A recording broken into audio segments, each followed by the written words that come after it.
Hi friends, నేను మా ఆయన అయితే శివాలయం టెంపుల్కి వచ్చాము. ఫస్ట్ అయితే నవగ్రహాల చుట్టూ 9 ప్రదక్షిణలు చేసి కాళ్ళు కడుక్కోవాలి. ఇలా ఖచ్చితంగా చేయాలి, చెడిపోతుంది. రావి చెట్టు చుట్టూ ప్రదక్షిణలు చేసి దండం పెట్టుకొని శివలింగానికి జలాభిషేకం చేశాము. ఆంజనేయ స్వామి ఈజ్ వెరీ పవర్ఫుల్.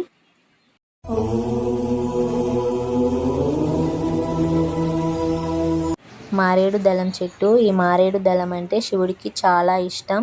ఈ మారేడు దళంతో శివుడి దగ్గర పెట్టి ఏ కోరిక కోరుకున్నా శివయ్య ఖచ్చితంగా తీరుస్తాడు. లోపలికి వెళ్ళి శివుణ్ణి వేడుకున్నాం. అందరూ బాగుండాలి.